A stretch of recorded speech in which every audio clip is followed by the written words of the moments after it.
അപ്പൊ എന്റെ പുതിയൊരു വീഡിയോയിലേക്ക് സ്വാഗതം. അപ്പൊ ഞാനിന്ന് വന്നിരിക്കുന്നത് നമ്മുടെ ബാലയും എലിസബത്തുമായിട്ടുള്ള വിഷയം തന്നെയാണ്. ഒരു ജസ്റ്റിസിന് വേണ്ടിയിട്ടുള്ള ഒരു പോരാട്ടം തന്നെയാണിത്. അപ്പോ നമ്മുടെ ബാല നേരത്തെ മാധ്യമങ്ങളെ മുൻകൂട്ടി പറഞ്ഞു വെച്ചതുപോലെ മാധ്യമങ്ങളൊക്കെ വന്നു, ഒരു ഇന്റർവ്യൂ പോലെ അവിടെ ക്വസ്റ്റ്യൻസും കാര്യങ്ങളൊക്കെ ചോദിച്ചു. അപ്പൊ വേറൊരു കാര്യം എടുത്ത് പറയാനുള്ള, ഇന്നലെ റിപ്പോർട്ടർ ചാനലിൽ ഒരു ഇത് വന്നിട്ടുണ്ടായിരുന്നു. കോഹ്ലിയെ എടി പോടി എന്ന് വിളിച്ചാൽ ഞാൻ നടനായിരിക്കില്ല, ഇടിക്കേണ്ടി വരും, ന്യായം നോക്കില്ലെന്ന് ബാല. അപ്പോ ഒരാളെ കയ്യേറ്റം ചെയ്യുമെന്ന് പച്ചയ്ക്ക് പറഞ്ഞതാണ് പുള്ളി. അപ്പൊ അതിന്റെ അടിയിൽ താഴെ വന്നിരിക്കുന്നത് മുൻ ഭാര്യ എലിസബത്ത് വെബ് സീരീസ് പോലെ ഓരോരോ വീഡിയോസ്, ശരിക്കും ബാലയെ പറഞ്ഞുകൊണ്ടല്ല, ആ ഒരു വെബ് സീരീസ് പോലെ ആണെങ്കിൽ കൂടി ചെയ്ത ആക്ടർ എന്ന് മാത്രമേ പറയുന്നുള്ളൂ. പക്ഷെ നമുക്ക് എല്ലാവർക്കും അറിയാം അത് ബാലയാണെന്ന്. എന്തുകൊണ്ട് എലിസബത്ത് ഇവിടെ സോഷ്യൽ മീഡിയക്കകത്ത് ആ ഒരു പേര് പറയേണ്ടി വന്നു, അഥവാ പറഞ്ഞിട്ടുണ്ടെങ്കിൽ? അപ്പൊ ആൾക്കാരുടെ ഒരു മൈൻഡ് ഉണ്ട്, ബാലയെ എലിസബത്ത് ചുമ്മാ ചൊറിയാൻ വേണ്ടിയിട്ട് ചെല്ലുന്നതാണെന്ന്. പക്ഷെ അങ്ങനെ അല്ല സംഭവം. ആ ഒരു തെറ്റിദ്ധാരണ അങ്ങനെ ആർക്കെങ്കിലും ഉണ്ടെങ്കിൽ ആ ഒരു തെറ്റിദ്ധാരണ മാറ്റാം. അത് എങ്ങനെയാണ് സംഭവിച്ചതെന്ന് വെച്ചാൽ, ആദ്യമായിട്ട് തമിഴ് ചാനലിൽ ഒരു ഈ ബാലയും കോഹ്ലിയും തമ്മിൽ ഒരു ഇന്റർവ്യൂ ചെയ്തായിരുന്നു. അപ്പൊ അതിനകത്ത് പറയുന്നതെന്ന് വെച്ച് കഴിഞ്ഞാൽ, ഒരു ഇന്റർവ്യൂവിൽ പറയുന്നത്, പിന്നെ എനിക്ക് എന്റെ ആദ്യത്തെ ഭാര്യ എനിക്ക് മരുന്ന് മാറ്റി തന്നു, അങ്ങനെ എന്നെ കൊല്ലാൻ ശ്രമിച്ചു എന്നൊക്കെയാണ്. അത് മാത്രമല്ല, അതിന്റെ അടിയിൽ കസ്തൂരി എന്ന് പറയുന്ന ഒരു പുള്ളിക്കാരി വന്നിട്ട് എലിസബത്തിനെ ഇടിച്ചു താഴ്ത്തുന്ന രീതിയിൽ കുറെ കമന്റ്സ് ഇട്ടായിരുന്നു. അതിനെയും കൂടി പ്രതികരിച്ചാണ് നമ്മുടെ എലിസബത്ത് രംഗത്തേക്ക് വന്നത്. പിന്നെ വേറൊരു കാര്യം പറയുന്നത്, മിക്കവരുടെ ഒരു കാര്യമാണ് ഈ എന്തുകൊണ്ട് ഈ വെബ് സീരീസ് പോലെ ഇങ്ങനെ എലിസബത്ത് ഇങ്ങനെ വീഡിയോസ് ഇട്ടുകൊണ്ടിരിക്കുന്നു എന്നുള്ളത്.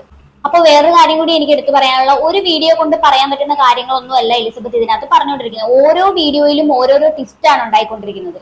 അപ്പൊ ആദ്യമായിട്ട് എലിസബത്ത് ഈ ഒരു വിഷയത്തിൽ പ്രതികരിക്കുന്ന ആ ഒരു സംഭവം ഒരുപാട് ബ്ലോഗേഴ്സ് ചെയ്തതാണ്. എലിസബത്ത് ബാല വിഷയത്തിനെ കുറിച്ച് ആദ്യമായിട്ട് ഇട്ട ഒരു വീഡിയോ ഉണ്ട്. ആ വീഡിയോ പോയി കണ്ടു കഴിഞ്ഞാൽ എല്ലാവർക്കും മനസ്സിലാവും എന്തൊക്കെയാണ് അതിനകത്ത് ക്ലിയർ ആയിട്ട് പറയുന്നുണ്ടെന്ന്. എലിസബത്ത് ബാലയെ കൊല്ലാൻ വേണ്ടി മരുന്ന് മാറിക്കൊടുത്തു എന്നുള്ള ഒരു സാധനം അവിടെ വരുന്നുണ്ട്. ഫെബ്രുവരി 19-ാം തീയതിയോ 18-ാം തീയതിയോ അങ്ങാണ്ട് ആണ് ഈ തമിഴ് ചാനലിൽ ബാല ഈ ഇന്റർവ്യൂ കൊടുക്കുന്നത്. അപ്പൊ എല്ലാവരും കണ്ട കാര്യമാണ് എലിസബത്ത് പ്രതികരിക്കുന്ന ആ ഒരു വീഡിയോ എന്ന് പറയുന്നത്. ശരിക്കും എലിസബത്തിന്റെ ഫേസ്ബുക്ക് പോയി നോക്കിക്കഴിഞ്ഞാൽ, എലിസബത്ത് ഉദയൻ എന്ന് പറയുന്ന ഒരു അക്കൗണ്ട് പോയി നോക്കിക്കഴിഞ്ഞാൽ അതിനകത്ത് ഉണ്ടാവും വളരെ വിശദമായിട്ട് എല്ലാ വോയിസ് റെക്കോർഡ് സഹിതം അതിനകത്തുണ്ട്. ശരിക്കും ആദ്യം ബാല അവിടെ ഒരു ഇന്റർവ്യൂ കൊടുത്തതാണ് ഇവിടെ പ്രശ്നങ്ങൾക്ക് തുടക്കമാവുന്നത്. അതിനുശേഷം എലിസബത്ത് വീഡിയോ ഇട്ടു, പിന്നെ ബാല വീഡിയോ ഇട്ടു, അതിനെതിരെ വീണ്ടും എലിസബത്ത് വീഡിയോ ഇട്ടു. അങ്ങനെ അങ്ങോട്ടും ഇങ്ങോട്ടും ചെളിവാരി എറിയുവാണ് സത്യം പറഞ്ഞാൽ. അതായത് പുതിയതായിട്ട് ബാല പുതിയൊരു വീഡിയോ ആയിട്ട് വന്നിരിക്കുകയാണ് രംഗത്ത്. അതൊന്ന് കണ്ടുനോക്കാം. സൈബർ പോലീസ് സ്റ്റേഷനിൽ കാക്കനാട് കംപ്ലൈന്റ് കൊടുത്തിരുന്നു. നിരന്തരമായിട്ട് എന്നെ ഉപദ്രവിക്കുന്ന ആ യൂട്യൂബർ മേലിൽ. അപ്പോൾ വിത്ത് എവിഡൻസ് എല്ലാം സബ്മിറ്റ് ചെയ്തപ്പോൾ FIR രജിസ്റ്റർ ചെയ്തിട്ടുണ്ട്, നോൺ ബെയിലബിൾ. കുറച്ച് മുമ്പ് ഇപ്പോൾ ഞാൻ വീട്ടിലേക്ക് എത്തിയപ്പോഴാണ് എനിക്കൊരു ന്യൂസ് വരുന്നത്, ഒരു വീഡിയോ ഞാൻ കണ്ടു. ഞാൻ പറയുന്നത് അജു അലക്സെ കുറിച്ചാണ്.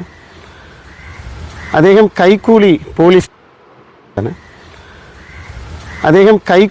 പോലീസിന് കൊടുക്കും, അത് വലിയൊരു ക്രൈമാണ്. അങ്ങനെ ഒരു വീഡിയോയിൽ പറയാൻ പാടില്ല. ഞാൻ കൊടുത്തിട്ടുണ്ടെന്നാണ് പറയുന്നത്. അങ്ങനെയൊക്കെ സ്റ്റേറ്റ്മെൻറ്റ്സ് പാടില്ല. ഇത് പറഞ്ഞിട്ട് പുള്ളി പോലീസിക്ക് കൈക്കൂലി കൊടുക്കുമെന്ന് പറഞ്ഞിട്ട് ഇപ്പോൾ എനിക്ക് കിട്ടിയ ഇൻഫർമേഷൻ, തൃക്കാക്കര പോലീസ് സ്റ്റേഷനിൽ 3:30 മണിക്ക് പോയി കംപ്ലൈൻറ്റ് കൊടുക്കാൻ പോകുന്നു എൻ്റെ മേലിൽ. കൊടുക്കട്ടെ. ശരിക്കും സംഭവത്തിന്റെ കളി മാറുകയാണ് ഇപ്പോൾ. ബഹുമാനപ്പെട്ട നിയമത്തിനും പോലീസിലെ എല്ലാ ഓഫീസേഴ്സും ഞങ്ങളുടെ കുടുംബത്തിൻ്റെ കഷ്ടം മനസ്സിലാക്കി നോൺ ബെയിലബിൾ FIR ഇട്ടതിന് വളരെ സന്തോഷമുണ്ട്. ഇതുപോലെ ശരിക്കും എനിക്കറിയത്തില്ല ഇതിന്റെ വകുപ്പുകളൊക്കെ എന്താണെന്ന്. ലീഗലായിട്ട് അറിയാവുന്നവരൊക്കെ എന്താണെന്നെങ്കിലും ഒന്ന് മെസ്സേജ് ചെയ്യുക, കമന്റ് ചെയ്യുക.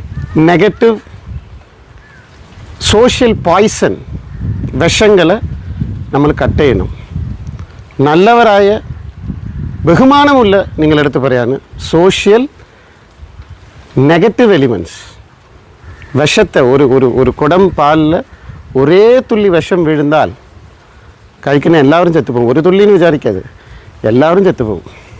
ഇതുപോലെ ആൻറ്റി സോഷ്യൽ എലിമെൻറ്റ്സ് നമ്മൾ കട്ട് ചെയ്യണം. കഴിഞ്ഞ ദിവസം എന്തായാലും എലിസബത്ത് ഒരു വോയിസ് ക്ലിപ്പ് പുറത്തുവിട്ടിട്ടുണ്ടായിരുന്നു. എല്ലാവരും അത് കണ്ടിട്ടുണ്ടോന്ന് അറിയില്ല.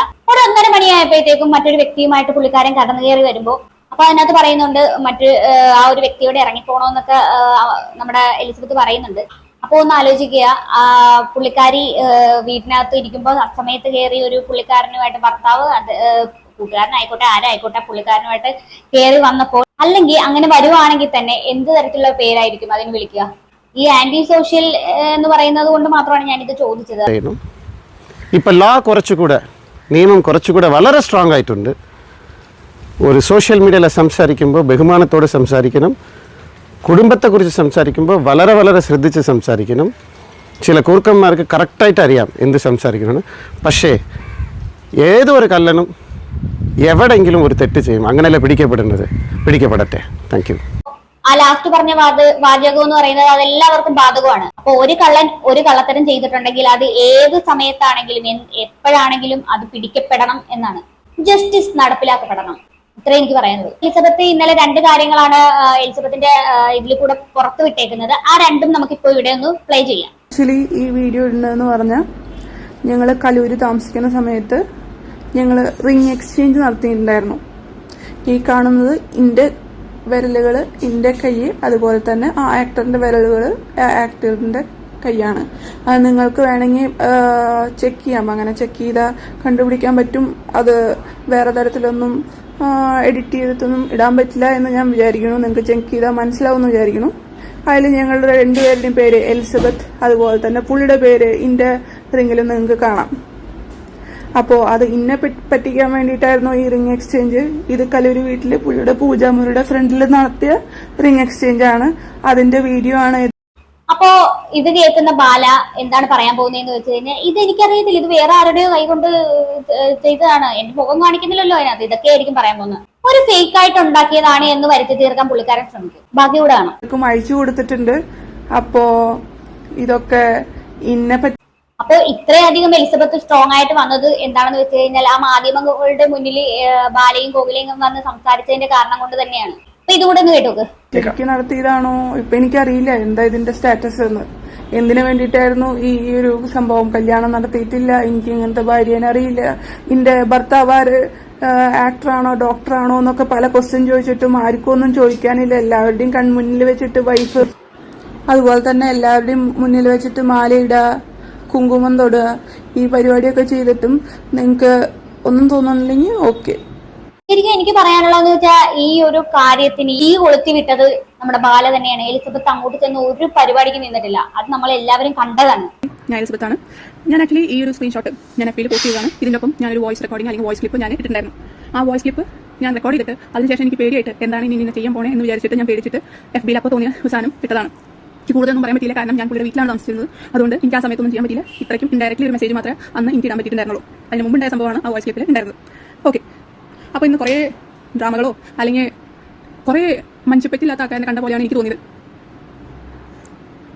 ഞാൻ ഇത്ര കാലമായിട്ട് ഇങ്ങനെ റേപ്പ് ചെയ്യണു, ഇത് ചെയ്യണു, അത് ചെയ്യണു, ഇത്രമാത്രം കള്ളത്തരങ്ങൾ നടക്കണമെന്നൊക്കെ പറഞ്ഞിട്ട് ഒരു ആള് കേസ് എടുത്തിട്ടില്ല. ഓക്കെ, എല്ലാവരുടെയും ഇത് ഞാൻ കേസ് കൊടുത്തിട്ടില്ല, അതുകൊണ്ട് കേസ് എടുത്തില്ല. ഇവർ കേസ് കൊടുത്തു, അതുകൊണ്ട് കേസ് എടുത്തു. അപ്പോൾ എല്ലാ ഈ റേപ്പ് വിക്ടിംസും ഈവൻ അവർക്ക് പുറത്ത് വരാനേ പേടിയാണ്.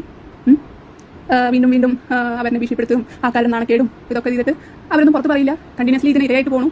അത് കഴിഞ്ഞിട്ട് എപ്പോഴെങ്കിലും അവർ മരിക്കുമ്പോഴൊക്കെ ആയിരിക്കും അതൊക്കെ പുറത്ത് അറിയണത്. ചിലപ്പോൾ അപ്പോഴും അറിയുന്നില്ല. ഇത് ഞാൻ പറയുന്നുണ്ട്, ഓക്കെ, പോലീസ് അറിയും. അവളെവിടെ വീഡിയോ ഇട്ടപ്പോൾ ഞാൻ കണ്ടില്ല. ഇപ്പം എന്തായാലും ഇതിന്റെ വീഡിയോക്കെതിരെ കേസ് കൊടുത്തുല്ലോ. അപ്പോൾ നിങ്ങൾ എന്തായാലും വീഡിയോ കാണുമല്ലോ. അപ്പോൾ ആ കണ്ടതിൽ സത്യം നിങ്ങൾ അന്വേഷിക്കുമല്ലോ എന്ന് ഞാൻ വിചാരിക്കുന്നു. പിന്നെ എലിസബത്ത് എന്താ ചെയ്യുന്നതെന്ന് വെച്ച് കഴിഞ്ഞാൽ, തനിക്ക് എന്തെങ്കിലും ഒരു മരണമൊഴി പോലെയാണ് എനിക്കിത് തോന്നുന്നത്. കാര്യം എന്താണെന്ന് വെച്ച് കഴിഞ്ഞാൽ, തനിക്ക് എന്തെങ്കിലും സംഭവിച്ചു കഴിഞ്ഞാൽ ആൾക്കാർ ഇത് അറിയണം, ലോകം ഇത് അറിയണം, എന്തൊക്കെയാണ് ഓരോ സമയത്തും സംഭവിച്ചുകൊണ്ടിരുന്നത് എന്ന് അറിയിക്കാൻ വേണ്ടിയാണ് പുള്ളിക്കാരി ഇതെല്ലാം പബ്ലിക്കായിട്ട് അപ്ലോഡ് ചെയ്തത്. ശരിക്കും പറഞ്ഞാൽ ആ ഒരു കാര്യത്തെ നമ്മൾ വെബ് സീരീസ് എന്നും പറഞ്ഞ് ആക്ഷേപിക്കേണ്ട ഒരു കാര്യമില്ല. ശരിക്കും ഞാനൊരു കാര്യം, ഈ എലിസബത്തിനെ മാത്രമാണ് എല്ലാവരും കുറ്റം പറയുന്നത്. വെബ് സീരീസ് പോലെ വീഡിയോസ് അപ്ലോഡ് ചെയ്യുന്നതെന്നും പറഞ്ഞുകൊണ്ട് പിന്നെ പുള്ളിക്കാരി എല്ലാവരും കുറ്റം പറയുന്നുണ്ട്. അതുപോലെ തന്നെ ബാലയെ പക്ഷെ എന്താ ആരും പറയാത്ത? ബാലയും ഇതൊക്കെ തന്നെയല്ലേ ചെയ്തുകൊണ്ടിരിക്കുന്നത്. ഒരു മീഡിയക്കാരും ഒരു ന്യൂസ് ചാനലിലും ഞാൻ വന്നത് കണ്ടിട്ടില്ല. അവരൊക്കെ പക്ഷെ ഇന്ന് എല്ലാവരും കൂടിയിട്ട് ഇവർ പറയുന്നത് കേൾക്കാൻ വേണ്ടിയിട്ട് റെഡി ആയിട്ട് അവിടെ നിൽക്കുന്നത് ഞാൻ കണ്ടു. മാത്രമല്ല ഒരു പെൺകുട്ടി വേണ്ട, പെൺകുട്ടി എന്ന് പറയണ്ട, ഇന്ന് മെന്റലി അൺസ്റ്റേബിൾ ആണ് എന്ന് അവർ പലതവണ പറയുന്നുണ്ട്. ഇന്റർവ്യൂല് ഞാൻ ഡിപ്രഷൻ. എനിക്കറിയാത്തൊരു കാര്യം ഞാൻ ചോദിക്കുക, ഈ സൈക്യാട്രി മെഡിസിൻ കഴിക്കുന്നവര് മെന്റലി മാനസിക രോഗി തന്നെയാണെന്നാണോ ഈ പറയുന്നത്? അല്ലെങ്കിൽ എന്താണ് എനിക്ക് മനസ്സിലാവുന്നില്ല. അങ്ങനൊരു കാര്യം പറയുവാണെങ്കിൽ ഈ സമൂഹത്തിൽ ഒരു ബന്ധവും ഇല്ലാതെ മൊത്തം ഓർമ്മശക്തിയും കാര്യങ്ങളും നഷ്ടപ്പെട്ട് ഒരു ഭ്രാന്തമായി അലയുന്ന ഓരോ ആൾക്കാരുണ്ട്. അവരുടെ സിറ്റുവേഷൻ തന്നെയാണ് നമ്മുടെ എലിസബത്തിനൊന്നും വരുത്തി തീർക്കുവാണ്. ഒരു മനസ്സിന്റെ താളം തെറ്റുമ്പോൾ കഴിക്കുന്ന ഒരു മെഡിസിൻ, അതാണ് സൈക്കാട്രിക് മെഡിസിൻ. അല്ലാണ്ട് ഈ മെന്റലി ഇങ്ങനെ ആകെ ഇതായിട്ട് നടക്കുന്ന പോലെയൊന്നും അല്ല എലിസബത്ത് ഉള്ളത്. ശരിക്കും ഭ്രാന്തിയാണ്, അവള് ഭ്രാന്തിയാണെന്ന് പറയുന്ന രീതിയിലുള്ള അവസ്ഥയൊന്നും അല്ലത്. മെന്റലി അൺസ്റ്റേബിൾ ഒരു സൈക്കാട്രിക് മെഡിക്കേഷൻ കഴിക്കുന്ന ഒരാളിനെ ഈ രീതിയിൽ പറയാൻ പറ്റുമോ? ഈ രീതിയിൽ അധിക്ഷേപിക്കുന്ന പോലെയും അതുപോലെ തന്നെ ഇങ്ങനത്തെ വേടുകൾ ഉപയോഗിച്ചിട്ട് അവരെ വീണ്ടും മോശം രീതിയിലേക്ക് പോകുന്നതൊക്കെ ശരിയാണോ? അതൊക്കെ കേട്ടിട്ട് മീഡിയ കണ്ടു രസിക്കുന്നു. മെന്റലി അൺസ്റ്റേബിൾ ആണെന്നൊക്കെ പറഞ്ഞിട്ട് അവർക്ക് രക്ഷ ചോദിക്കില്ല. ഇങ്ങനെ വിക്ടിംസിനൊക്കെ ഇങ്ങനെ വിക്ടിംസിനല്ല ആരായിക്കോട്ടെ ഒരാൾ സൈക്കാട്രിക് മെഡിക്കേഷൻ കഴിക്കുന്നുണ്ടെങ്കിൽ അവരെ മെന്റലി അൺസ്റ്റേബിൾ എന്ന് പറഞ്ഞിട്ട് ഇങ്ങനെ അധിക്ഷേപിക്കുന്നത് ശരിയാണോ? അതിനെക്കാളും കുറച്ചും കൂടി നല്ല വേർഡുണ്ടോ എനിക്കറിയില്ല. പിന്നെ ഇയാൾക്ക് എങ്ങനെയാണ് ഞാൻ മെന്റലി അൺസ്റ്റേബിൾ ആണ് കണ്ടത്? ഈ ഡിപ്രഷന്റെ മരുന്ന് കഴിക്കുമ്പോഴാണോ? അതാണോ മെന്റലി അൺസ്റ്റേബിൾ? ചില ആൾക്കാർ ഇടിക്കും അടിക്കും ഞാൻ വയലൻസിന്റെ മാർഗം വേണ്ടാന്ന് വിചാരിച്ചിട്ട് നിയമത്തിന്റെ വഴിയിൽ വന്നു പറയുന്നു. അപ്പൊ അതൊന്നും ഭീഷണിയല്ല.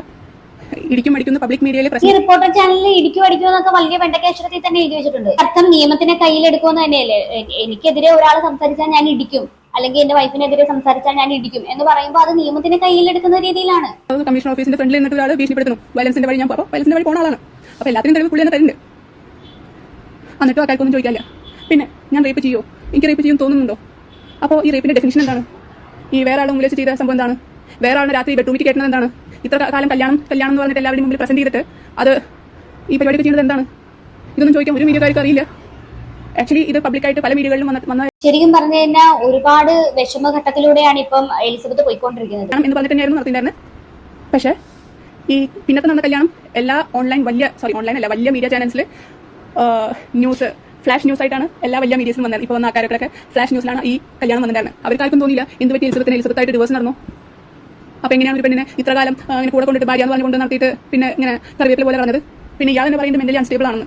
അപ്പോൾ മെന്റലി അൺസ്റ്റേബിൾ ആയിട്ടുള്ള ആളിനെ എന്തിനാണ് ഏറ്റവും വയ്യാണ്ടിരിക്കുന്ന സമയത്ത് ഒരാളുടെ ഹെൽത്തിന് റിസ്ക് ഉള്ള സമയത്ത് എന്തിനാണ് ഹോസ്പിറ്റലിലേക്ക് വിളിച്ചുകൊണ്ടുവരുന്നത്? അപ്പൊ ഞാൻ ഈ പറയുന്ന ഒരു കാര്യമുണ്ട്, അത് ഒരു എക്സാമ്പിൾ ആയിട്ട് മാത്രം എടുക്കുക.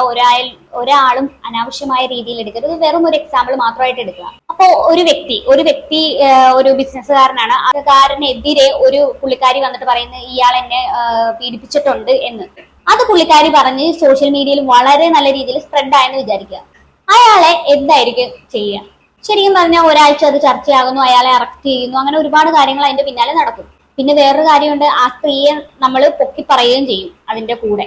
അപ്പൊ ഞാൻ അത് ചോദിക്കുന്നതെന്ന് വെച്ച് കഴിഞ്ഞാൽ അങ്ങനെ ഒരു സംഭവം ഉണ്ടായിട്ടുണ്ട്. അതുപോലെ തന്നെയാണ് നമ്മുടെ എലിസബത്ത് എന്ന് പറയുന്നതും അതേപോലെ ഒരു സ്ത്രീയാണ്. അതേപോലെ ഒരു സ്ത്രീ വന്ന് കാര്യങ്ങൾ പറയുന്നു. എന്നിട്ട് പോലും 2 വർഷത്തോളം ആ വീട്ടിൽ കിടന്ന് ഇത്രയും കാര്യങ്ങൾ അനുഭവിച്ചുകൊണ്ട് ആ ഒരു ട്രോമ ബോണ്ടിങ്ങിൽ നിന്ന് പുള്ളിക്കാരി പുറത്തു വന്ന് സമൂഹത്തോട് ഇതെല്ലാം വിളിച്ചു പറയുകയാണ്. ആ പുള്ളിക്കാരി പറയുന്നത് എനിക്ക് നിയമത്തിന് മുന്നിൽ പോകാൻ പേടിയാണ്, എനിക്ക് നീതി കിട്ടത്തില്ല, എനിക്ക് പോലീസിനെ പേടിയാണ്, നിങ്ങൾ ഇതൊക്കെ ഒന്ന് അറിയണം, നിങ്ങൾ ഇതൊക്കെ ഒന്ന് കാണൂ, ഇതെല്ലാം നിങ്ങൾ ഒന്ന് മനസ്സിലാക്കൂ എന്നവർ തുറന്നു പറയുന്നു. ശരിക്കും സത്യമാണ്, ഇതൊരു റിസ്ക് ആയിട്ടുള്ള കാര്യം തന്നെയാണ്. അയാളെ വിളിച്ചിട്ടാണ് വരുന്നത്. അതിന് മുമ്പ് ഇന്ന് അമൃത ഹോസ്പിറ്റലിൽ ഞാൻ അഡ്മിറ്റ് ആയ ദിവസം ഞാൻ ന്യൂസ് ഫസ്റ്റ് ഇന്നെ അടിച്ചിട്ട് ജനുവരി 24 ഞാൻ വീട്ടിൽ നിന്ന് ഇറങ്ങി പോകുന്നതാണ്. ഓൾറെഡി പാലക്കാട് സ്റ്റേഷനിൽ ഫസ്റ്റ് വിളിച്ച് പറയുന്നത്. കാരണം ആ സമയത്തുള്ള സ്ട്രഗിളിൽ വിളിച്ച് പറയുന്നത്. അത് കഴിഞ്ഞിട്ട് ആ കേസ് കൊടുക്കുന്നില്ല, കാരണം അപ്പോഴേക്കും ചേട്ടനെ ഭീഷണിപ്പെടുത്തിട്ടുണ്ട്. അത് കഴിഞ്ഞ് ഈ വീടിന്റെ താക്കോൽ കൊടുക്കാൻ വേണ്ടിയിട്ട് പാലക്കാട് സ്റ്റേഷനിൽ പോകുന്നുണ്ട്. അവരപ്പോൾ നിങ്ങളുടെ വീട്ടിലെ പ്രശ്നം നിങ്ങൾ തന്നെ തീർക്കണം പറയുന്നത്. അത് കഴിഞ്ഞ് ഞാൻ മാർച്ച് 8 ഞാൻ തോന്നുന്നു പുള്ളി അഡ്മിറ്റ് ആവുന്നത് മറ്റേ സൂരജ് പാലക്കാരന്റെ ന്യൂസ് കണ്ടിട്ടാണ്. അപ്പൊ പോലീസ് സ്റ്റേഷനിൽ നിന്ന് പറഞ്ഞത് എന്താണെന്നറിയോ? നിങ്ങളുടെ പ്രശ്നം നിങ്ങൾ തന്നെ തീർക്കണമെന്ന്. അപ്പൊ ഒരു സ്ത്രീ ചെന്ന് കംപ്ലൈന്റ് പറയുമ്പോൾ നിങ്ങളുടെ പ്രശ്നം നിങ്ങൾ തന്നെ തീർക്കണം എന്നാണോ പോലീസുകാർ പറയേണ്ടത്? ടിക്കലാന്ന് പറഞ്ഞ ന്യൂസ് കണ്ടിട്ടാണ് ഞാൻ ഇന്നാരും വിളിച്ച് പറഞ്ഞിട്ടില്ല. ഞാൻ അവിടെ പോയിട്ട് കാണാൻ പോകുന്നു. കാണുമ്പോൾ ഇയാൾ വലിയ എല്ലാ മീഡിയക്കാരോടും പറയണം ഞാൻ കള്ളുപിടിച്ചിട്ടില്ല, എല്ലാവരോടും പറയണം അയാൾ അവിടെ നിന്നിട്ട് കള്ളുപിടിച്ചിട്ടാന്നൊക്കെ പറയുന്നത്. നീ പോയിട്ട് ഫേസ്ബുക്കിൽ പോസ്റ്റ് ചെയ്യണമെന്ന് എന്നോട് പറഞ്ഞു. 2 മിനിറ്റ് സംസാരിച്ചു. പിന്നെ അവിടെ നിന്ന് പുറത്താക്കി. പിന്നെ ഉള്ളിൽ കയറ്റിയില്ല. പുള്ളിയുടെ ബ്രദർ എന്നുണ്ടായിരുന്നു, ഉള്ളിൽ കയറ്റാൻ പറ്റില്ല എന്ന് പറഞ്ഞു. അയാൾക്ക് ആദ്യം എന്താ ലിവറിന് ഇൻഫെക്ഷൻ ആണോ, സർജറി ആവശ്യമില്ലാണോ, അങ്ങനെ കുറേ സംഭവങ്ങളൊക്കെ പറഞ്ഞിട്ടുണ്ടായിരുന്നു. അന്ന് ഞാൻ ഭയങ്കര കരച്ചിലായിരുന്നു, എനിക്ക് കാണാൻ പറ്റില്ല, അങ്ങനെ എങ്ങനെയാണ് പല ആൾക്കാരെയും കാണാൻ കേട്ടുന്നുണ്ട്, ഇന്നെ മാത്രം കാണാൻ കേട്ടില്ല. അപ്പോൾ ഭയങ്കര കരച്ചിലൊക്കെ ആയിരുന്നു അതിന് മുമ്പ് വെച്ചിട്ട്. അത് കഴിഞ്ഞ് ബാബുരാജ് സാറും അതുപോലെ തന്നെ സുരേഷ് കൃഷ്ണ സാറും കൂടിയിട്ട് സംസാരിച്ച് അവർക്ക് സുധീന്ദ്രൻ സാറിനോട് സംസാരിച്ചിട്ടൊക്കെയാണ് ഇന്ന പുള്ളി ഇറങ്ങുന്ന സമയത്ത് ജസ്റ്റ് കാണിക്കുന്നത്. അപ്പോഴും ഞാൻ പുള്ളി പറഞ്ഞിട്ടാണ് എനിക്ക് കേട്ടാത്തത്, എനിക്ക് മനസ്സിലായിട്ടില്ല. അത് കഴിഞ്ഞ് അപ്പോൾ അവരെന്നെ പറഞ്ഞു ICU ഇറങ്ങുമ്പോൾ പുള്ളിക്ക് അറിയാലോ, അപ്പോൾ വിളിച്ചോളൂ പറഞ്ഞു. അപ്പോൾ ഞാൻ ഓരോ ദിവസം അവിടെ നിൽക്കുന്ന അസിസ്റ്റന്റ്മാരെയും എല്ലാവരെയും വിളിച്ച് അന്വേഷിക്കുന്നത് എന്ത് പറ്റി വരേണ്ട കാര്യമുണ്ടോ. അത് കഴിഞ്ഞ് ഇയാൾ ICU ഷിഫ്റ്റ് ചെയ്ത് തൊട്ടിട്ട് ഇന്നെ കോൾ ചെയ്യുന്നുണ്ട്. അപ്പോൾ ചോദിക്കും ഞാൻ വരട്ടെ, അപ്പോൾ നീ വെയിറ്റ് ചെയ്യും. പക്ഷേ വെയിറ്റ് ചെയ്യുന്ന സമയത്തൊക്കെ ഇയാൾ വേറെ പെണ്ണുങ്ങളെ വിളിച്ചിട്ട് അവർ വരുന്നോ എന്ന് വെയിറ്റ് ചെയ്തിട്ട് നോക്കിയായിരുന്നു. അത് കഴിഞ്ഞിട്ട് ആരും വരുന്നില്ല എന്ന സമയത്താണ് ഇന്നെ വിളിച്ചിട്ട് വരുന്നത്. ആ സംഭവത്തിന്റെ ഒക്കെ തെളിവ് എന്റെ കയ്യിലുണ്ട്. അപ്പോൾ മെന്റലി അൺസ്റ്റേബിൾ ആയിട്ടുള്ള ഒരാളിനെ ആരും കിട്ടാത്തപ്പോൾ അവരാരും മതി കാര്യം നടക്കാൻ വേണ്ടിയിട്ട്. ചന്ദ്രകഴുകും അതുപോലെ ഇങ്ങനത്തെ പരിപാടികളൊക്കെ വേണ്ടോ. അപ്പോൾ ആ പരിപാടിക്ക് മെന്റലി അൺസ്റ്റേബിൾ ആയിട്ടുള്ള ആൾ മതി. അപ്പോൾ അതാണ്. അതെ, അതൊക്കെ മെന്റലി അൺസ്റ്റേബിൾ ആയിട്ടുള്ള ആൾക്കാർ വേണം. ഒരടിമയെ പോലെ എല്ലാ കാര്യങ്ങളും ചെയ്തു കൊടുക്കാൻ ഒരാൾ വേണം. ഇയാൾ എന്നെ വിളിച്ചു വരുത്തണം. അപ്പോൾ ഇയാൾ പറയുന്നു പിന്നെ പറയുന്നത് ഇന്റെ ലിവർ ട്രാൻസ്പ്ലാന്റ് കഴിഞ്ഞിട്ടാണ് ഞാൻ വന്നിട്ടുള്ളത്. അങ്ങനെ കുറേ സംഭവങ്ങൾ പറഞ്ഞിട്ടുണ്ടായിരുന്നു. അന്ന് ഞാൻ ഭയങ്കര കരച്ചിലായിരുന്നു, എനിക്ക് കാണാൻ പറ്റില്ല, അങ്ങനെ എങ്ങനെയാണ് പല ആൾക്കാരെയും കാണാൻ കേട്ടുന്നുണ്ട്, ഇന്നെ മാത്രം കാണാൻ കേട്ടില്ല. അപ്പോൾ ഭയങ്കര കരച്ചിലൊക്കെ ആയിരുന്നു അതിന് മുമ്പിൽ വെച്ചിട്ട്. അത് കഴിഞ്ഞ് ബാബുരാജ് സാറും അതുപോലെ തന്നെ സുരേഷ് കൃഷ്ണ സാറും കൂടിയിട്ട് സംസാരിച്ച് അവർക്ക് സുധീന്ദ്രൻ സാറിനോട് സംസാരിച്ചിട്ടൊക്കെയാണ് ഇന്ന പുള്ളി ഇറങ്ങുന്ന സമയത്ത് ജസ്റ്റ് കാണിക്കുന്നത്. അപ്പോഴും ഞാൻ പുള്ളി പറഞ്ഞിട്ടാണ് എനിക്ക് കേട്ടാത്തത്, എനിക്ക് മനസ്സിലായിട്ടില്ല. അത് കഴിഞ്ഞ് അപ്പോൾ അവരെന്നെ പറഞ്ഞു ICU ഇറങ്ങുമ്പോൾ പുള്ളിക്ക് അറിയാലോ, അപ്പോൾ വിളിച്ചോളൂ പറഞ്ഞു. അപ്പോൾ ഞാൻ ഓരോ ദിവസം അവിടെ നിൽക്കുന്ന അസിസ്റ്റന്റ്മാരെയും എല്ലാവരെയും വിളിച്ച് അന്വേഷിക്കുന്നത് എന്ത് പറ്റി വരേണ്ട കാര്യമുണ്ടോ. അത് കഴിഞ്ഞ് ഇയാൾ ICU ഷിഫ്റ്റ് ചെയ്ത് തൊട്ടിട്ട് ഇന്നെ കോൾ ചെയ്യുന്നുണ്ട്. അപ്പോൾ ചോദിക്കും ഞാൻ വരട്ടെ, അപ്പോൾ നീ വെയിറ്റ് ചെയ്യും. പക്ഷേ വെയിറ്റ് ചെയ്യുന്ന സമയത്തൊക്കെ ഇയാൾ വേറെ പെണ്ണുങ്ങളെ വിളിച്ചിട്ട് അവർ വരുന്നോ എന്ന് വെയിറ്റ് ചെയ്തിട്ട് നോക്കിയിരുന്നു. അത് കഴിഞ്ഞിട്ട് ആരും വരുന്നില്ല എന്ന സമയത്താണ് ഇന്നെ വിളിച്ചിട്ട് വരുന്നത്. ആ സംഭവത്തിന്റെ ഒക്കെ തെളിവ് എന്റെ കയ്യിലുണ്ട്. അപ്പോൾ മെന്റലി അൺസ്റ്റേബിൾ ആയിട്ടുള്ള ഒരാളിനെ ഭാര്യ കിട്ടാത്തപ്പോൾ അവരാരും മതി കാര്യം നടക്കാൻ വേണ്ടിയിട്ട്. ചന്തി എഴുതും അതുപോലെ ഇങ്ങനത്തെ പരിപാടികളൊക്കെ വേണ്ടോ. അപ്പോൾ ആ പരിപാടിക്ക് മെന്റലി അൺസ്റ്റേബിൾ ആയിട്ടുള്ള ആൾ മതി. അപ്പോൾ അതാണ് അതിന്റെ. ശരിക്കും പറഞ്ഞാൽ ഈ വെഡിങ് ആനിവേഴ്സറിയുടെ കാര്യം ശരിക്കും ഒരുപാട് എലിസബത്തിന് ഒരുപാട് പൊക്കി സമൂഹത്തിന് മുന്നിൽ ഒരുപാട് പൊക്കി പറഞ്ഞിട്ടുള്ള ആളാണ് ബാല. അതൊക്കെ വെറുതെ ആയിരുന്നു എന്നാണ് ഇപ്പം മനസ്സിലാക്കാൻ പറ്റുന്നത്. ഒന്നും ചോദിക്കാണ്ടാവില്ലല്ലോ. പിന്നെ സീരിയസ്ലി ഞാൻ ഒരിക്കലും ഇത്രയ്ക്ക് വിചാരിച്ചിട്ടുണ്ടായിരുന്നില്ല. കുറച്ച് വെല്ലെണ്ണാവുന്ന യൂട്യൂബേഴ്സിന് ആത്മാർത്ഥതയുണ്ട്, ഇത്തിരി മനുഷ്യപ്പെട്ടുണ്ട്, അതുപോലെ തന്നെ നാട്ടുകാർക്ക് മനുഷ്യപ്പെട്ടുണ്ട് ഇതൊക്കെ കേട്ടിട്ട്. പക്ഷെ നിയമത്തിലിരിക്കുന്ന ആൾക്കാർ മാധ്യമധർമ്മം എന്ന് പറഞ്ഞിട്ട് കൊണ്ട് നടക്കുന്ന ആൾക്കാർക്കൊന്നും ഈ ഒരു മനുഷ്യപ്പെട്ട് എന്ന് പറഞ്ഞ സാധനം ഇല്ല. അത് ഇന്നത്തോടെ കണ്ടപ്പോൾ എനിക്ക് മനസ്സിലായി. ശരിക്കും പറഞ്ഞാൽ ഇത് എലിസബത്തിന്റെ മാത്രം വിഷയമല്ല, ഒരുപാട് ആളുകൾ ഇതുപോലെ അനുഭവിക്കുന്ന ഒത്തിരി പേരുണ്ടാവും. ഇതിപ്പോ എലിസബത്ത് ആയതുകൊണ്ട് അത് ഭർത്താവ് ബാലയായതുകൊണ്ടും ഇതൊക്കെ പുറത്തു വരുന്നു. ഇതുപോലെ ഒരുപാട് ആൾക്കാർ ലോകത്ത് ജീവിക്കുന്നുണ്ട്. ഒരു ചാനലിൽ പെണ്ണുങ്ങൾ കൂടി ചിരിക്കുന്നുണ്ട്. അവരാരും കേസ് കൊടുത്തിട്ടില്ല, അതുകൊണ്ട് ഇതൊന്നും ചർച്ച ആവാൻ വേണ്ടിയിരുന്നത്. ഓ കേസ് കൊടുത്താൽ മാത്രം ചർച്ചയാവുള്ളൂ ഇത്രയൊക്കെ വിളിച്ച് പറഞ്ഞിട്ട്. അപ്പോൾ നിങ്ങൾ കണ്ടിട്ടുണ്ട് അതൊക്കെ. എന്നിട്ട് ചിരിക്കുന്നു. റേപ്പ് എന്ന് പറഞ്ഞിട്ട് ചിരിക്കാനുള്ള കാര്യമാണ്.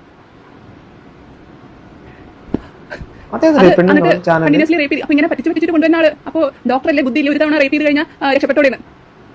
അപ്പൊ റേപ്പ് ഒക്കെ നിങ്ങൾക്ക് ജോക്കാണ്. ആരുടെയോ വൈഫ് റേപ്പ് തന്നെ പറ്റിയിട്ട് എന്തോ പറഞ്ഞപ്പോൾ ജോക്ക് ചെയ്തു എന്നിട്ട് അവരുടെ പേര് കേട്ടിട്ട് തന്നെ എന്തോ പേടിയാവുന്നു. ആ എലിസബത്തിന്റെ അവസ്ഥയൊന്നും ആലോചിച്ച് നോക്കും. കേസാണ്, ഒരാൾ റേപ്പ് ചെയ്തു, അയാൾ ആ റേപ്പിനെ തമാശയാക്കിയിട്ട് പബ്ലിക്കിന്റെയും മീഡിയന്റെയും അതുപോലെ തന്നെ പോലീസ് സ്റ്റേഷന്റെ മുമ്പിൽ വെച്ചിട്ട് അത് തമാശയാക്കിയിട്ട് വരുന്നു. എന്നിട്ട് അതും കാശിന് വേണ്ടിയിട്ടാണെന്ന് പറയുന്നു. ഇത്രയ്ക്കും പുച്ഛിച്ച് തള്ളണ ഒരാൾ ഒരു കുഴപ്പമില്ല. പിന്നെ അടുത്ത പറയാനുള്ളത്, ഞാൻ ഗുജറാത്തിലാണ് ഇപ്പോൾ ഉള്ളത്. ഞാൻ MD പഠിക്കുകയാണ്. ഇയാൾ കാരണം എന്റെ MD പ്രിപ്പറേഷൻ തടഞ്ഞ് എന്റെ ഹോൾ ടിക്കറ്റ് എടുക്കാൻ സമ്മതിക്കാണ്ട് എന്റെ എക്സാം എഴുതാൻ സമ്മതിക്കാണ്ടിരുന്നിട്ടുണ്ട്. അങ്ങനെ കുറെ വഴിച്ചിട്ടുണ്ട്. ഇപ്പോൾ വീണ്ടും കേസ് കൊടുത്തിട്ട് എന്റെ MD വഴിപ്പിക്കുന്നു. എനിക്ക് യാതൊരു പ്രശ്നമില്ല. നിങ്ങൾ എപ്പോൾ വിളിച്ചാലും പോലീസ് സ്റ്റേഷനോ കോടതിയോ എപ്പോൾ വിളിച്ചാലും ഞാൻ വരുന്നതായിരിക്കും. എന്റെ അവിടുത്തെ തൃശ്ശൂർ വീട്ടിൽ വാതിൽ ചവിട്ടി പിടിക്കേണ്ട കാര്യമൊന്നുമില്ല. എന്റെ ഫോൺ നമ്പർ എന്തായാലും എന്റെ പഴയ നമ്പർ തന്നെയാണ്. അതുകൊണ്ട് നിങ്ങൾക്ക് എന്റെ ഫോൺ നമ്പറിൽ വിളിച്ചാൽ കിട്ടും. ഈ കേസ് കൊടുത്ത ആൾക്കാർക്ക് എന്തായാലും നമ്പർ കൂടി കൊടുക്കാൻ അറിയുള്ളൂ. അപ്പോൾ ആ ഫോൺ നമ്പറിൽ വിളിച്ചാൽ ആർക്കാണ് ഇതിനെപ്പറ്റി അന്വേഷിക്കേണ്ടത് വെച്ചാൽ അതിനകത്തും നിങ്ങൾക്ക് അറസ്റ്റ് ചെയ്യണമെങ്കിൽ അറസ്റ്റ് ചെയ്യാം, എന്താ ചെയ്യേണ്ടത് ചെയ്യാം. ഇതിലൊന്നും എനിക്ക് ഒരു നാണക്കേടില്ല. ഞാൻ അബ്സ്കോണ്ടിംഗ് ആണ്, മറ്റേതാണ്, മറിച്ചതാണെന്നുള്ള ആവശ്യമില്ലാത്ത ന്യൂസ് വരേണ്ട കാര്യമില്ല. ഞാൻ ജയിലിൽ കിടക്കാൻ തയ്യാറാണ്. ഇത്രയൊക്കെ ചെയ്തിട്ടൊന്നും ചെയ്ത ആൾക്കാർക്കൊന്നും തെറ്റില്ല. ഈ വിളിച്ചു പറഞ്ഞ എനിക്കാണ് തെറ്റെന്നുണ്ടെങ്കിൽ നിങ്ങൾ നല്ല എക്സാമ്പിൾ ആണ് എല്ലാവർക്കും കാണിച്ചു കൊടുക്കണം.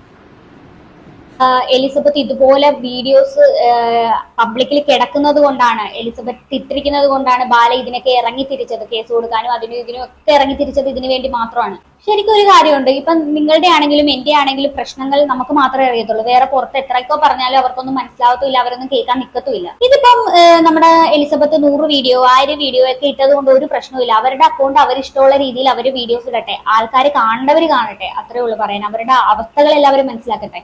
ഭയങ്കര നല്ല എക്സാമ്പിൾ ആണ് കാണിച്ചു കൊടുക്കണം. ഇനി ഒരിക്കലും എനിക്ക് തോന്നുന്നില്ല ഒരു റേപ്പ് വിക്ടിം വന്നിട്ട് ഇങ്ങനെ വലിയ കാര്യം പറ്റിയിട്ട് പറയുന്നത്.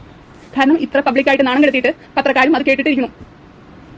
ഒരു കേസ് എടുത്തിട്ടില്ല എന്നുള്ളത് പോട്ടെ, അതൊക്കെ തിരിച്ച് ചോദിക്കാൻ പറ്റാണ്ട് ഇരിക്കണമെന്നൊക്കെ പറയുമ്പോൾ എനിക്ക് എന്റെ ഉള്ള പ്രതീക്ഷയൊക്കെ പോയി. ഞാൻ ജയിലിൽ കിടക്കാൻ തയ്യാറാണ്. എനിക്ക് അതിൽ ഒരു നാണക്കേടും തോന്നുന്നില്ല. ഇത്രയൊക്കെ പറഞ്ഞിട്ട് നിങ്ങൾക്ക് ഇന്ന ജയിലിൽ എടുക്കാൻ പറ്റിയിട്ടില്ലെങ്കിൽ അത് എന്റെ നാണക്കേടല്ല, അത് വേറെ പല സിസ്റ്റത്തിന്റെ നാണക്കേടാന്ന് പറയാനേ എനിക്ക് പറ്റുള്ളൂ. പിന്നെ ഇത്ര പബ്ലിക്കായിട്ട് വയലൻസ് ചെയ്യും, ഇടിക്കും, അടിക്കും, അതുപോലെ തന്നെ തോക്ക് കേസ് ഉണ്ട്, ഇതിന്റെ പല ഇതുണ്ട്, അതൊന്നും വരുന്നില്ല. ഒരു പെണ്ണിന് അതും ഇതിന്റെ പഴയ ഡിവോഴ്സ് കേസൊക്കെ എടുത്ത് വന്നിരിക്കുന്നു. പുള്ളിക്ക് ഇതിന്റെ പഴയ മ്യൂച്വലി ഡിവോഴ്സ് ആയിട്ടുള്ള ആൾക്ക് എന്തെങ്കിലും കംപ്ലൈന്റ് ഉണ്ടെങ്കിൽ ഞാൻ പബ്ലിക്കായിട്ട് തന്നെ പറയും. ഞാൻ വീണ്ടും കേസ് കൊടുക്കണമെന്നുണ്ടെങ്കിൽ ഞാൻ വീണ്ടും അതിന് ഉത്തരം പറയാൻ ഞാൻ ബാധ്യസ്ഥയാണ്, ഞാൻ അത് പറഞ്ഞിരിക്കും. അതിപ്പോൾ ഇയാൾ ഇത്ര കേസിനൊക്കെ ഒപ്പം നടന്നിട്ട് ചുക്കാൻ പിടിച്ചിട്ട് ഇപ്പൊ അയാൾക്ക് വേണ്ടിയിട്ട് ചോദിക്കണം. അതെന്താ കാര്യം എനിക്ക് മനസ്സിലാവില്ല. പിന്നെ ഞാനൊരു ഗസ്റ്റ് ഹൗസിന്റെ കാര്യം പറഞ്ഞിട്ടുണ്ടായിരുന്നു. എനിക്ക് ഇനി എത്ര കാലം ഈ ഫേസ്ബുക്ക് ID ഉണ്ടാവോ അല്ലെങ്കിൽ യൂട്യൂബ് ID ഉണ്ടാവോ എന്ന് എനിക്കറിയില്ല. അവർ ഇനി അതിന്റെ വീഡിയോകളൊക്കെ ഡിലീറ്റ് ചെയ്യാനാണോ പറയാ, ഇനി അറസ്റ്റ് ചെയ്യാനോ അറിയില്ല. ഈ തൂക്കിക്കൊല്ലാൻ വരെ ചാൻസ് ഉണ്ടെന്ന് ഞാൻ ഇപ്പോൾ വിചാരിക്കണം. കാരണം അത്രയ്ക്കും മോശമായിട്ടുള്ള റെസ്പോൺസാണ് ഞാനിന്ന് കണ്ടത്. മാധ്യമധർമ്മം എന്ന് പറഞ്ഞിട്ട് നടക്കുന്ന ആൾക്കാർ ചെയ്ത സാധനം കണ്ടിട്ട് ഇതിനെക്കാളും കൂടുതൽ ഇനി വരാനില്ല എന്നാണ് എനിക്ക് തോന്നുന്നത്. ഇന്ന് കാണിച്ചാൽ ഒരു ധർമ്മം എനിക്ക് തോന്നിയില്ല, ബാക്കിയുള്ളവർക്ക് തോന്നിയെന്ന് എനിക്കറിയില്ല. ഒരാൾ പബ്ലിക്കായിട്ട് അടിക്കും, ഇടിക്കും, വയലൻസ് ചെയ്യും. ഞാൻ വയലൻസിന്റെ മാർഗം മാറ്റി വെച്ചിട്ട് ചെയ്യും. ഇപ്പൊ ഞാൻ ഈ കേസിന് വേണ്ടി ഗുജറാത്തിൽ നിന്ന് കേരളത്തിൽ വരുന്ന സമയത്ത് എനിക്ക് എന്തെങ്കിലും പറ്റി എന്ത് ചെയ്യും? ഞാൻ ഇടുന്ന ഓരോ വീഡിയോ എനിക്ക് എന്തെങ്കിലും പറ്റിയാൽ ഇയാൾ തന്നെയാണ് കാരണം എന്ന് അറിയാൻ വേണ്ടിയിട്ടാണ് ഞാൻ ഈ വീഡിയോ ഇടുന്നത്. പല തരത്തിൽ എനിക്ക് എന്നിട്ട് അവരുടെ സപ്പോർട്ട് ചെയ്യുന്ന ആൾക്കാരുടെയും ചാനലുകളെയും മറ്റേത് കളയും എന്നൊക്കെ പറഞ്ഞ് ഭീഷണിപ്പെടുത്താൻ വേറെ ആൾക്കാർ. അപ്പോൾ നിങ്ങൾ റേപ്പ് ചെയ്താലും എന്ത് ചെയ്താലും മിണ്ടാണ്ട് ഇരുന്നിട്ട് സഹിച്ചോ, അതല്ല ഇതിനൊക്കെ ഉത്തരം. ജസ്റ്റിസ് നേടാൻ കുറച്ച് വൈകിയാലും അവർക്ക് സെർവ് ചെയ്യണമെന്നാണ് ഞാൻ കേട്ടിട്ടുള്ളത്. അതാണ് കോമൺ സെൻസുള്ള ആൾക്കാർക്കും മനസ്സിലാവേണ്ടത്. അപ്പൊ ഞാൻ കേസ് കൊടുക്കാൻ ഡിലേ ആയി എന്ന് പറഞ്ഞിട്ട് എനിക്ക് ജസ്റ്റിസ് സെർവ് ചെയ്യില്ല എന്നാണ് അതിന്റെ അർത്ഥം. എനിക്ക് മനസ്സിലാവുന്നില്ല. അപ്പൊ നിങ്ങൾ എല്ലാ ആൾക്കാരോടും ഇങ്ങനെയാണോ അതോ സെലക്റ്റീവായിട്ട് ഓപ്പോസിറ്റ് നിൽക്കുന്ന ആൾക്കാരെ ഡിപ്പെൻഡ് ചെയ്തിട്ടാണോ? പല ന്യൂസുകളിലും ഞാൻ പറയുന്നു ന്യൂസ് ചാനലുകൾ അന്വേഷിച്ച് പല ക്രൈമുകളും കണ്ടെത്തി എന്നൊക്കെ പറഞ്ഞിട്ടുള്ള ന്യൂസ് ഞാൻ കണ്ടിട്ടുണ്ട്.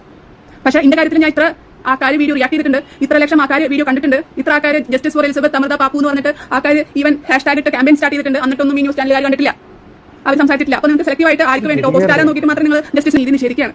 അതുപോലെ തന്നെ ഈ മാധ്യമധർമ്മം എന്ന് 100 പ്രാവശ്യം പറയുന്ന ആൾക്കാർ, പല കേസുകൾ സ്വന്തമായിട്ട് അന്വേഷിച്ചിട്ട് കണ്ടുപിടിച്ചു പറഞ്ഞ ആൾക്കാർ, ഇത്ര എപ്പിസോഡ് കണക്കായിട്ട് ഞാൻ എന്റെ ലൈഫിൽ സംഭവിച്ച കാര്യങ്ങൾ പറയുന്നു. അതും അറിയപ്പെടുന്ന ആളിനെ പറ്റി തന്നെയാണ് പറഞ്ഞത്. മുമ്പ് അയാളുടെ പേരിൽ പല കേസുകളും വന്നിട്ടുണ്ട്. എന്നിട്ട് നിങ്ങൾ ചിരിച്ചിട്ട് പറഞ്ഞു 2 പെണ്ണുങ്ങൾ ഏത് ചാനലെന്ന് അറിയില്ല, അവർ കേസ് കൊടുത്തിട്ടില്ല. അതുകൊണ്ടാണ് നമ്മൾ ചർച്ചയാക്കാത്തത്. അടിപൊളി, ഇങ്ങനെ തന്നെ വേണം, ഇങ്ങനെ തന്നെ. ഇതാണ് മാധ്യമധർമ്മം മനസ്സിലാക്കി തന്നെ താങ്ക് യു. എനിക്ക് പുള്ളിയുടെ ഒപ്പം ജീവിച്ചപ്പോഴേക്ക് മനസ്സിലായി സത്യം, ന്യായം, നീതി എന്ന് പറഞ്ഞിട്ടൊന്നും ഒരു കാര്യമില്ല. പവർ, ഇൻഫ്ലുവൻസ്, മണി ഇതൊക്കെ ഉണ്ടെങ്കിലാണ് നിങ്ങൾക്ക് എന്തെങ്കിലും ഗുണമുള്ളതെന്ന്. ഇപ്പൊ മാധ്യമധർമ്മത്തിൽ ഇത്തിരി പ്രതീക്ഷ ഉണ്ടായിരുന്നു. അതുപോലെ തന്നെ പല യൂട്യൂബർമാരും അവർക്ക് ത്രെറ്റനിങ് ഉണ്ടായിട്ട് പോലും എന്നെ സപ്പോർട്ട് ചെയ്യുന്ന കണ്ടിട്ടും പല ആൾക്കാരും ജീവിതമാർഗ്ഗമാണ് അതിൽ യൂട്യൂബ് ചാനൽ. അത് അടക്കം എനിക്ക് വേണ്ടിയിട്ട് സാക്രിഫൈസ് ചെയ്യാൻ തയ്യാറായിട്ട് ചില ആൾക്കാർ വീഡിയോ ഇട്ടിട്ട് ചെയ്യുമ്പോൾ അവർക്കുള്ള മിനിമം ഒരു മനുഷ്യപ്പറ്റ് അല്ലെങ്കിൽ ധർമ്മം പോലും നിങ്ങൾക്കില്ലാന്ന് കാണിക്കുമ്പോൾ നിങ്ങൾക്ക് നാണല്ലേ? ഇത്രയൊക്കെ തന്നെ പറയാലോ. Thank you very much. എനിക്ക് എന്തെങ്കിലും സംഭവിക്കുകയാണെങ്കിൽ ഒരാൾ മാത്രമേ തരാനുള്ളൂ. അതുപോലെ തന്നെ എന്തെങ്കിലും കേസ് അന്വേഷിക്കാൻ വരുമ്പോൾ, കേസ് ഉണ്ടല്ലോ, കേസ് വരുമ്പോൾ അല്ല, കേസ് വിളിപ്പിക്കുമ്പോൾ വാതിൽ ചവിട്ടി പൊളിക്കേണ്ട കാര്യമില്ല, ഞാൻ സ്പോണ്ടിങ് ആവേണ്ട കാര്യമില്ല. നിങ്ങൾ വിളിച്ചാൽ നിങ്ങൾ എന്റെ നമ്പർ പഴയ നമ്പർ തന്നെയാണ്, അയാളുടെ എല്ലാ നമ്പർ തന്നെയാണ് ഉള്ളത്. അതുകൊണ്ട് ആ നമ്പറിൽ വിളിച്ചാൽ ഞാൻ പ്രസന്റ് ആയിരിക്കും. അതുപോലെ തന്നെ ഇയാൾ പല എന്റെ മമ്മിയുടെ നമ്പർ, ഡാഡിയുടെ നമ്പർ, എല്ലാവരും നമ്പർ നിങ്ങളുണ്ട്. അതുകൊണ്ട് തന്നെ ഒഫീഷ്യൽ ആയിട്ടുള്ള ഫോൺ വിളിച്ചാൽ നിങ്ങൾ ഫോൺ എടുക്കുന്നതായിരിക്കും. അല്ലെങ്കിൽ വാട്സാപ്പിൽ മെസ്സേജ് ഇടുക, അല്ലെങ്കിൽ ഇമെയിൽ അയക്കുക, അല്ലെങ്കിൽ എന്താ ഇപ്പോൾ ഗുജറാത്തിലാണുള്ളത്. അതുകൊണ്ട് എന്റെ വീട് ചവിട്ടി പൊളിച്ചിട്ട് നിങ്ങൾക്കൊന്നും കിട്ടാനില്ല. ഓക്കെ, ഞാനായിട്ട് തന്നെ വരും. ഓക്കെ, നിങ്ങൾക്ക് ഗുജറാത്തിലൊക്കെ വന്ന് സീനാക്കി അറസ്റ്റ് ചെയ്ത് കൊണ്ടുപോയിട്ട് ജയിലിൽ നിന്നിട്ടുണ്ടെങ്കിൽ okay, come on, I am ready. Okay, അപ്പൊ എനിക്ക് ഇനി ഒന്നും പറയാനില്ല. എന്തായാലും അടുത്ത വീഡിയോ കാണാം. അതുവരെയും ബൈ ബൈ.